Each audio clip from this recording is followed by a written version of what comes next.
Приветствую вас, друзья! Это «Свободный взгляд» и я, Екатерина Жекова. Разговор без лишних формальностей, но с глубоким смыслом всегда, согласитесь, приятен. И сегодня, думаю, он будет именно таким. С нами на связи из Брюсселя Думитру Мариан, бизнес-аналитик в Европейской комиссии. После 20 лет работы в сфере культурного менеджмента и медиа в Молдове теперь занимается анализом данных в области образования в Европейском Союзе. Работая в Еврокомиссии, он вносит вклад в программы Erasmus+ и European Solidarity Corps, две крупнейшие программы образовательной мобильности в Европейском Союзе. В свои 45 лет он совершил профессиональный переход из сферы искусств в IT. Наша команда связывается уже с Думитру, а вы, друзья, подпишитесь на наш канал и ставьте лайки. Ну а мы начинаем.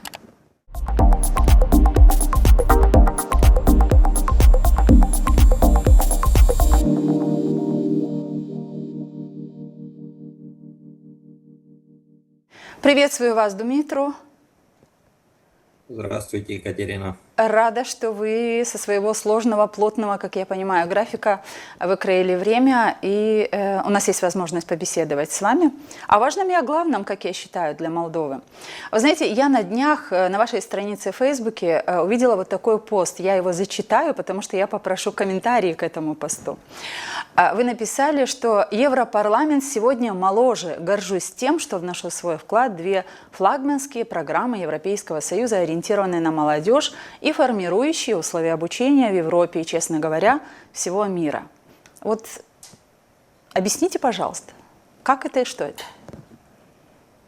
Да, приветствую всех ваших зрителей. Спасибо за приглашение. Мы с вами уже не виделись, наверное, лет 10 или, наверное, может даже больше с тех пор, как я тренинги. Вот. Что было в Европарламенте, значит, я работаю на Еврокомиссии, как вы правильно сказали, и я работаю на программу Erasmus+, и в Erasmus+ есть разные сектора. Есть высшее образование, есть школы, есть образование для взрослых и есть молодежь. Так вот, я работаю в Unity, который занимается именно молодежной составляющей Erasmus+. И эта программа примерно по бюджету где-то 10% из Erasmus+. Соответственно, это 1300, наверное, человек в год мобильности, да, люди, которые по нашей программе ездят туда-сюда в разных программах обучающих. Вот. И в рамках нашей работы есть такой ивент, который называется European Youth Week, который организуется, это Европейская молодежная неделя, которая организуется 2 раза каждый второй год. Вернее, организуется каждый год, но один год в Брюсселе, в Европарламенте, другой в Люксембурге, в Европарламенте тоже. Страсбурге, пардон. И то, что было в Европарламенте 24-го, это был то, что называется kick-off, то есть начало этой молодежной недели, которая, в принципе, стартует в Брюсселе с примерно 1000 приглашенных молодых людей с разных стран, включая Молдову, кстати. И этим днем стартуется как бы целая неделя всяких разных мероприятий во всех странах Евросоюза по молодежной, скажем так, части, да, то есть молодежные всякие программы. И я, соответственно, со своей командой, со своими коллегами были в парламенте, мы организовали, я там частично организовал, то есть потому что министерство, в котором я работаю, DGAC у нас называется, Directorate General, это примерно Министерство культуры и образования по-нашему, это большое как бы учреждение, и мои коллеги организуют эту неделю, а я, соответственно, помогал им, то есть я не организовал. А сколько молодых людей представляли Молдову, могу ли я узнать? Я не знаю, честно говоря, потому что у нас очень, скажем так, строгая политика по правам частной жизни, Ага. как это называется, Ну, правильно. Частной жизни, конфиденциальности. protection частной жизни, я не знаю как, да, вот. И, соответственно, я не могу, даже если я там работаю, я не могу себе позволить у своих друзей, коллег узнать, кто, вот скажите мне, кто из Молдовы приехал. Мгм. И это просто так не водится, и, соответственно, я не знаю. Я знаю, что они там были. Мне сказал один коллега, что он встретил кого-то, но там было где-то примерно 1000 молодых людей. Соответственно, я не успел встретиться с молдаванами. 2 года назад я встретился с молдаванами. Как-то мне повезло, я шел по парламенту и услышал наш говор. Вот, и, соответственно, общался. А в этом году не знаю, А, кто. Могу ли я узнать, я думаю, что это интересует и тех молодых людей, которые смотрят Гагауз Медиа сейчас, и для меня кажется тоже очень важным проговорить вот это, да, Erasmus+, что это за программа, очень коротко, и я думаю, что, и не то что думаю, но очень часто молодые люди, с которыми я общаюсь в Гагаузе, говорят, что, ну вот есть эти программы, ну как туда попасть? Ведь все мечтают куда-то выехать за территорию Молдовы для того, чтобы, ну не все, но многие молодые люди хотели бы получить какое-то дополнительное образование, либо стажировку в какой-то европейской стране, в каком-то европейском вузе. Какие есть возможности, насколько это доступно? Можете ли сказать Erasmus+, и другие программы? Возможности огромнейшие, Екатерина. Я скажу вам, и если вас кто-нибудь из ваших молодых людей из Гагаузии спросит, есть реальные шансы и есть реальные возможности туда попасть. Как я говорил раньше, Erasmus Plus имеет пару секторов, да, и самый, скажем так, доступный для Молдовы – это higher education, это высшее образование. То есть, если человек учится в Университете молдавском каком-то. университете, Молдавский университет, я не знаю точный список, потому что я, как я говорил, я по части молодежи, не по higher education. Все университеты состоят в такой сети университетов. Да, И, и Камрадский соответственно, они госуниверситет тоже могут. входит в такую сеть, это Вот, я это знаю. вот. И, соответственно, учащиеся в данном университете могут 1 год провести где-нибудь за границей. Это может быть либо 1 год в одном университете, либо пару месяцев по семестру в разных университетах. Для того, чтобы попасть, это надо спросить в университете, и у них есть все данные. Да, Кстати, университеты этим пользуются. очень важно проговорить, что Турция является одним из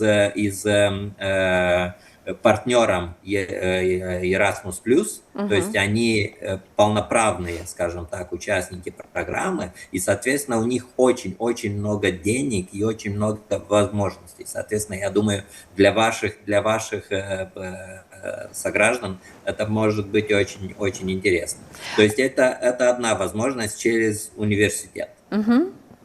Второе, есть по нашей части, по молодежи, есть программы, в которые участвуют неправительственные организации из разных стран.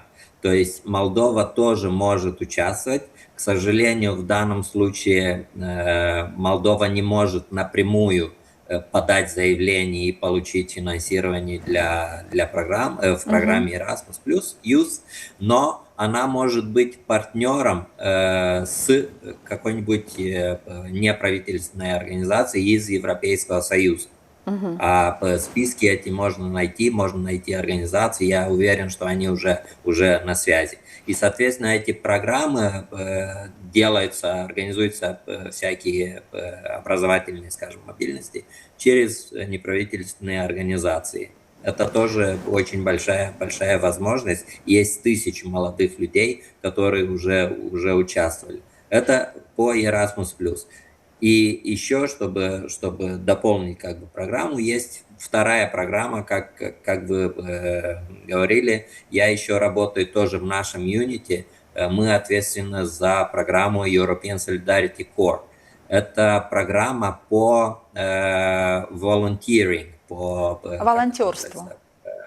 Волонтерство, вот. Программа волонтерства в Европе и за пределами Европы. То есть наши люди, наши ребята молдаване от 18 до 30 лет могут участвовать и могут делать волонтерство в Евросоюзе.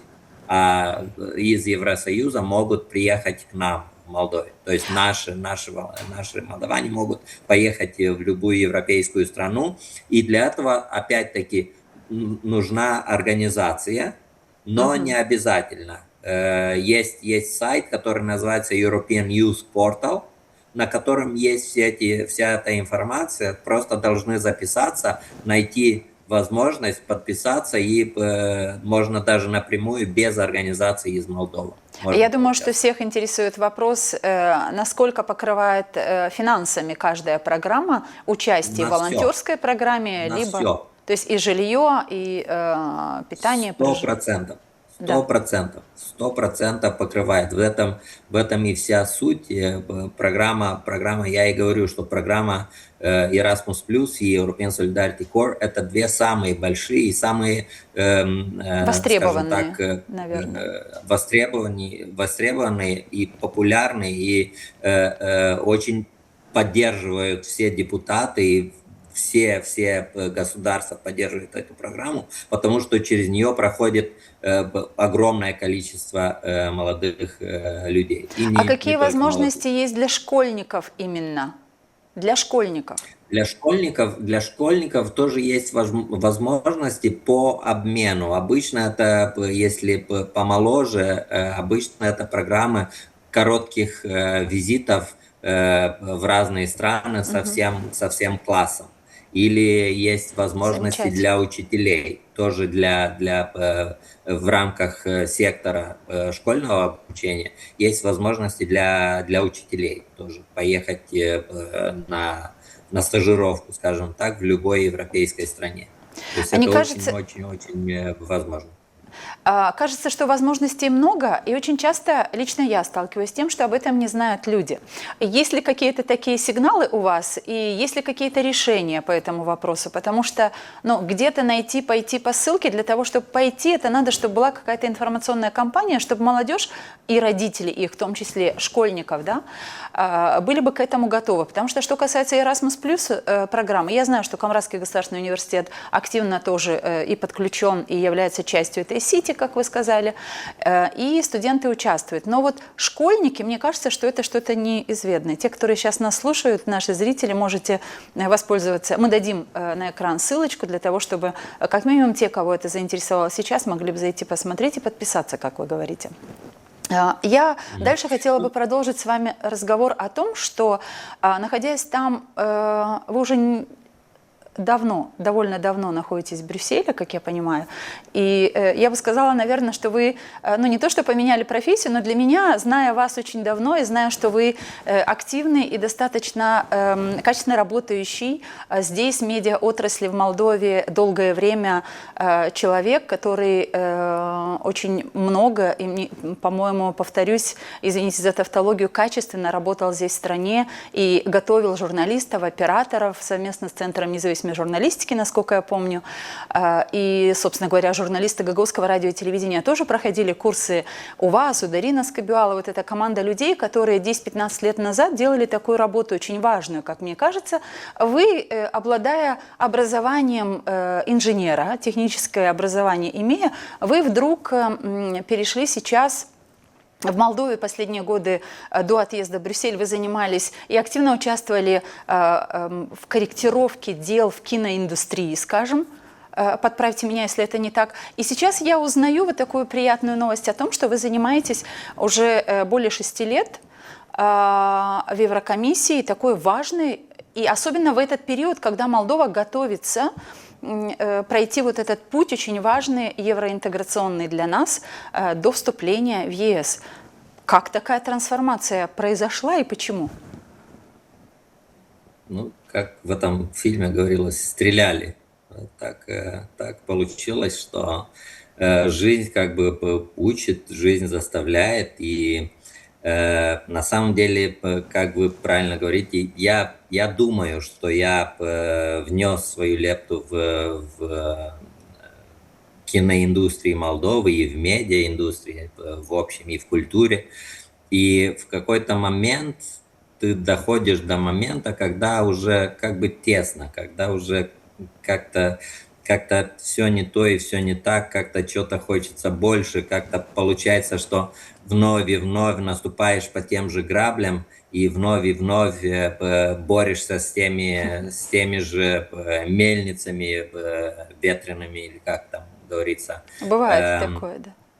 Бывает. И решил, я, наверное, не был бы я женат, не было бы у меня трое детей, может быть, я бы по-прежнему был бы в Молдове и организовал бы фестивали, тренинги, снимал бы всякую разную, чувствовал бы себя артистом.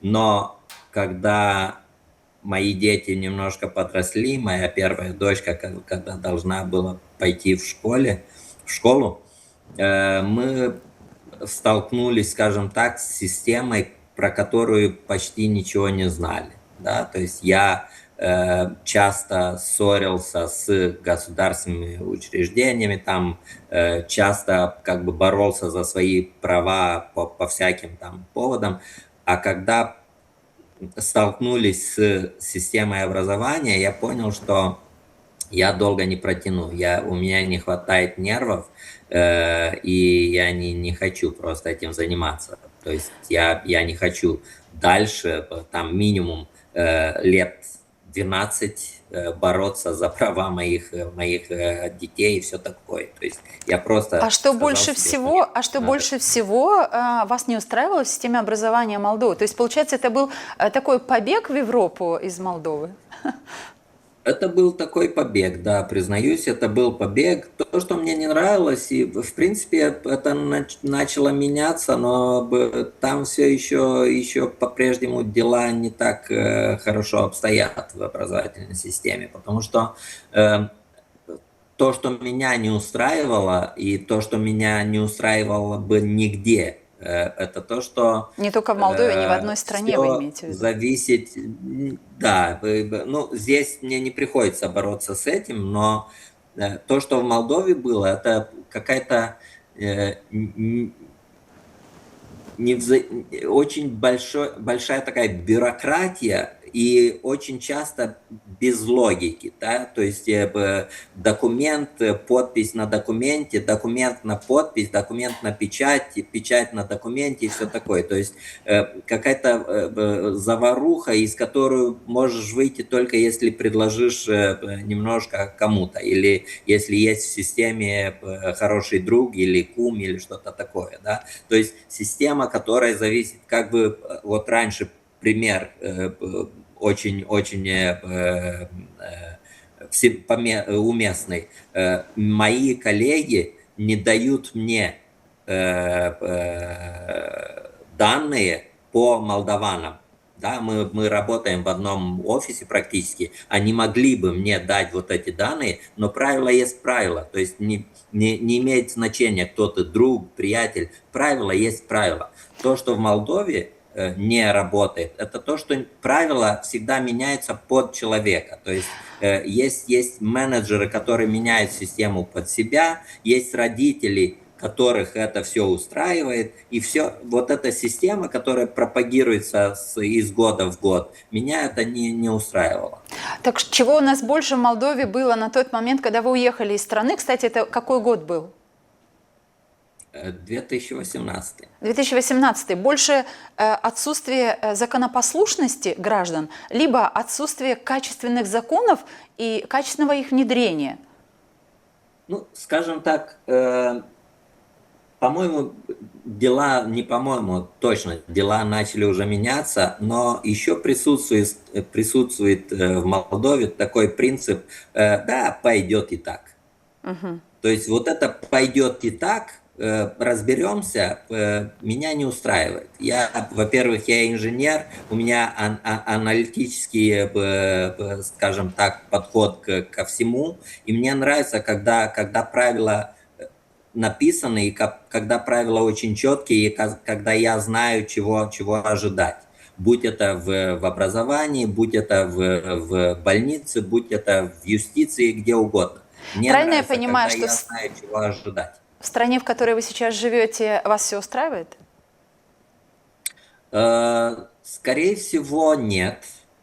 Есть вещи, которые не работают, как бы мне хотелось, но есть, скажем так, минимум системных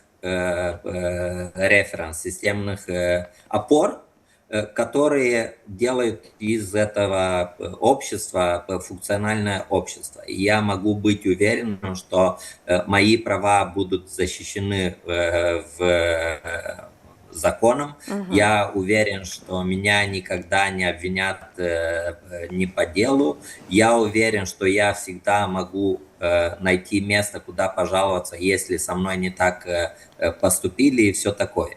С одной стороны. С другой стороны, раз уж мы начали про образование, мои дети ходят в школу, и меня туда приглашают раза 2-3 в год, просто чтобы рассказать, чем там мои дети занялись те месяцы, которые я там не был.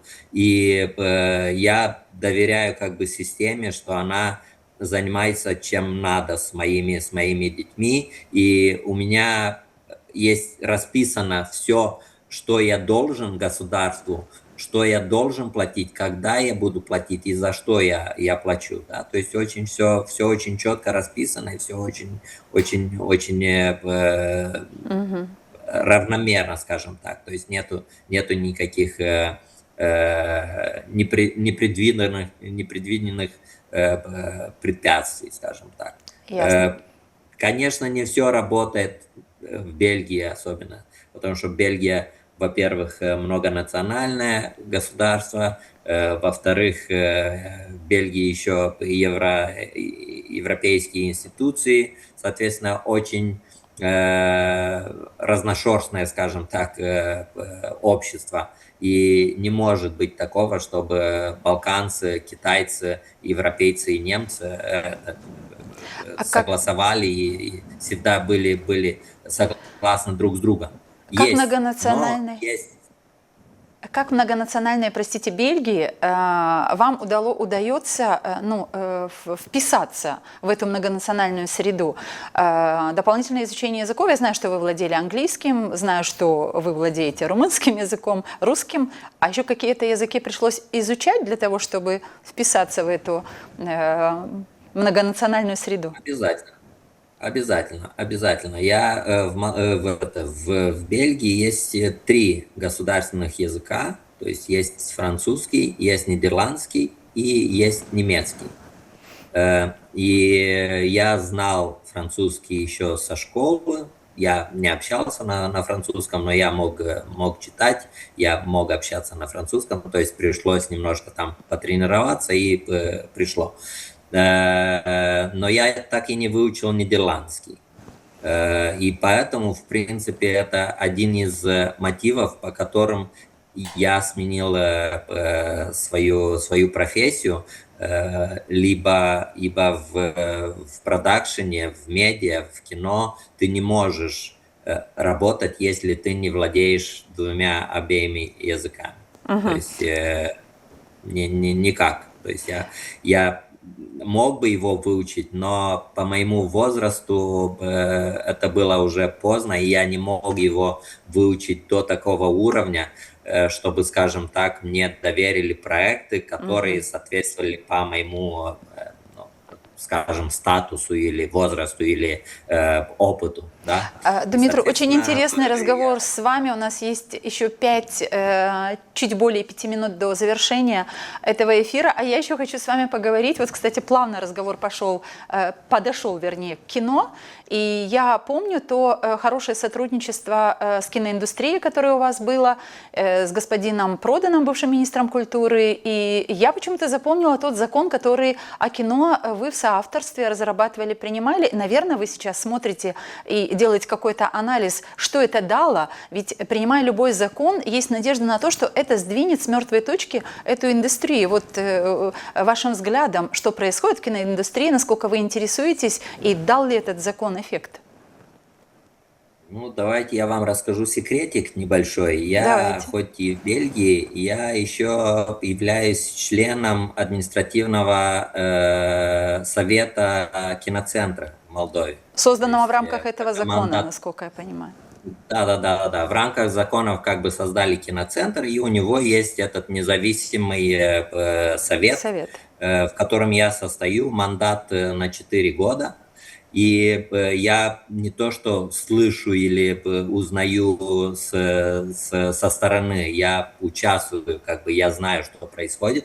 Я могу сказать, что закон начали делать в 2009, его приняли в парламенте в 2014, а сейчас в 2026 в Молдове где-то примерно от 5 до 10 фильмов в год снимаются. То есть этот закон реально дал толчок, этот закон реально поставил Молдову на карту Европы, потому что наше киношники уже ездят по международным фестивалям, и это я могу с удовольствием сказать, что я как бы свою лепту как бы представил в этом законе в индустрии Молдовы. Да. Отрадно слышать, что наши кино уже выходят на такие... Ну, мы видим, собственно говоря, в Молдове. То есть получается, что Молдова может, когда хочет, принять нормальные законы качественные и продвигать ту или иную отрасль. Но мы будем думать, что в образовании тоже Молдова сейчас делает, как нам кажется изнутри, проживая здесь в Молдове. Молдова, в том числе министерство со своими реформами и со своими новыми платформами делает, на мой взгляд, то, что никогда не делалось в стране. И, возможно, это тоже принесет каким-то результатам. Будем ожидать и верить в это.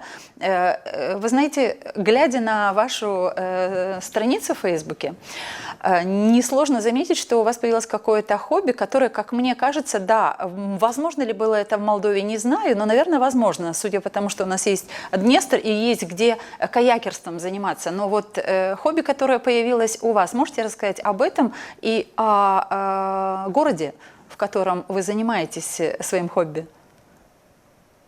Да, я начал это год назад, точно год назад, это было в апреле прошлого года, и занимаюсь я в Намюре, есть такой город в Бельгии, на юге Бельгии, на реке Мёз.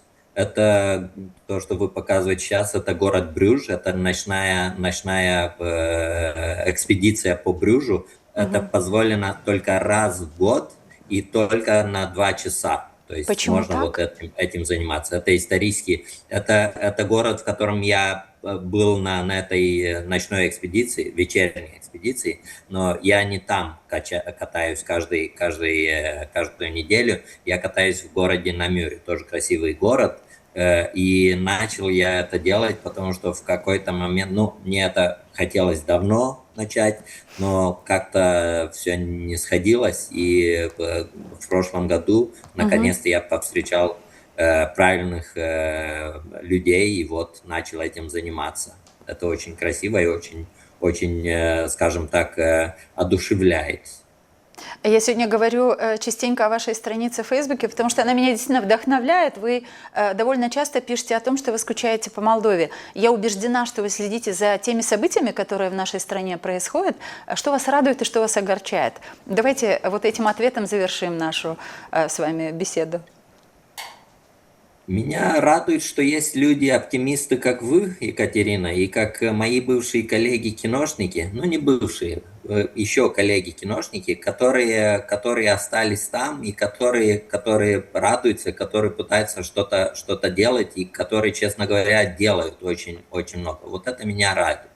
Еще меня радует, что появилось такое молодое поколение, группа людей, которые на самом деле хотят и могут что-то сделать, и вещи на самом деле сдвинулись с места. То есть я не хочу, не буду и не имею права сказать, что в Молдове все плохо, потому что все меняется, и все меняется к лучшему. То, что мне пока еще не нравится, это то, что есть такое иерархическое, скажем так, отношение к молодежи, да, то есть в политике, во всех отраслях еще остались люди, ну, не могу сказать старые, но со старой школой, которые думают, что они знают лучше, и которые не очень дают молодым людям войти в систему и менять вещи. Вот это пока еще не меняется. Еще не нравится мне, что Молдова до сих пор еще не придумала систему против то, что называется brain drain.